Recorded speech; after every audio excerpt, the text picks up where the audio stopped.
ನೆನಪಿರಲಿ ಚಿತ್ರದ ಮೂಲಕ ಸ್ಯಾಂಡಲ್ವುಡ್ಗೆ ಕಾಲಿಟ್ಟ ಪ್ರೇಮ್ ನೆನಪಿರಲಿ ಪ್ರೇಮ್ ಅಂತಾನೆ ಫೇಮಸ್ ಆಗಿದ್ದಾರೆ. ಪ್ರೇಮ್ ಅವರು ಅನೇಕ ವರ್ಷಗಳ ನಂತರ ಚಿತ್ರರಂಗಕ್ಕೆ ಕಮ್ ಬ್ಯಾಕ್ ಮಾಡ್ತಿದ್ದಾರೆ. ಆದ್ರೆ ಸಿನಿಮಾದ ಹೆಸರು ಇನ್ನೂ ಘೋಷಣೆಯಾಗಿಲ್ಲ.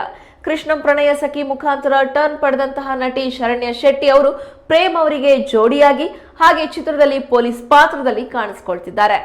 1980, ನಗುವಿನ ಹೂಗಳೇ, ಕೃಷ್ಣಂ ಪ್ರಣಯ ಸಖಿ ಹಾಗೆ ಫಾರೆಸ್ಟ್ ನಂತಹ ಸಿನಿಮಾಗಳಲ್ಲಿ ನಟಿಸಿ ಖ್ಯಾತಿ ಗಳಿಸಿರುವ ನಟಿ ಶರಣ್ಯ ಶೆಟ್ಟಿ ಅವರು ನಾಯಕ ನಟಿಯಾಗಿ ಸ್ಯಾಂಡಲ್ವುಡ್ಗೆ ಮತ್ತೊಮ್ಮೆ ಮಿಂಚಲಿದ್ದಾರೆ. ಚಿತ್ರದ ಕತೆ ಹಾಗೆ ನಿರ್ದೇಶನವನ್ನ ತೇಜಲ್ ಅವರು ಮಾಡಿದ್ದು, ಚಿತ್ರವು ಫೆಬ್ರವರಿಯಲ್ಲಿ ತೆರೆಗೆ ಬರೋಕೆ ಸಜ್ಜಾಗಿದೆ. ಚಿತ್ರದಲ್ಲಿ ನಾಯಕ ನಟಿಯಾಗಿ ನಟಿಸಿರುವ ಶರಣ್ಯ ಅವರು ಚಿತ್ರ ಬಿಡುಗಡೆಗೆ ಕಾತುರರಾಗಿದ್ದಾರೆ. ಪಾತ್ರದ ಬಗ್ಗೆ ಉತ್ಸುಕರಾಗಿದ್ದಾರೆ. ಶರಣ್ಯ ಅವರು ಹೇಳಿದ್ದಾರೆ, ಇದುವರೆಗೂ ಮಾಡಿದ ಪಾತ್ರಗಳಿಂದ ಈ ಚಿತ್ರದಲ್ಲಿ ಮಾಡಿರುವ ಪಾತ್ರ ವಿಭಿನ್ನವಾಗಿದೆ. ಚಿತ್ರದಲ್ಲಿ ನಾಯಕ ನಟಿಯಾಗಿದ್ದೇನೆ. ಹೊಸ ಭಾಷೆ ಕಲಿಯೋದಕ್ಕೆ ಅಗತ್ಯವಿರುವ ಪಾತ್ರವಾಗಿದೆ.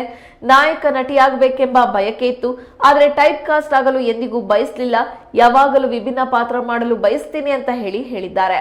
ಗೀತಾಂಜಲಿ BS ಅವರ ಪೇಂಟ್ರಿಕ್ ಎಂಟರ್ಟೈನ್ಮೆಂಟ್ಸ್ ನಿರ್ಮಾಣದ ಇನ್ನೂ ಹೆಸರಿಡದ ಈ ಚಿತ್ರಕ್ಕೆ ವಾಸುಕಿ ವೈಭವ್ ಸಂಗೀತ ಸಂಯೋಜಕರಾಗಿ ಹಾಗೆ ಆನಂದ್ ಮೀನಾಕ್ಷಿ DOP ಆಗಿದ್ದಾರೆ. ಪ್ರೇಮ್ ಅವರೊಂದಿಗಿನ ಚಿತ್ರದ ಜೊತೆಗೆ ಟಾಲಿವುಡ್ ಚಿತ್ರವೊಂದಕ್ಕೂ ಶರಣ್ಯ ಅವರು ಸಹಿ ಹಾಕಿದ್ದು, ವಿಶ್ವಕ್ ಸೇನ್ ಜೊತೆ ನಟಿಸಲು ಸಜ್ಜಾಗಿದ್ದಾರೆ. ಚಿತ್ರದ ಬಗ್ಗೆ ಇನ್ನೂ ಮಾಹಿತಿ ಬಹಿರಂಗಗೊಂಡಿಲ್ಲ.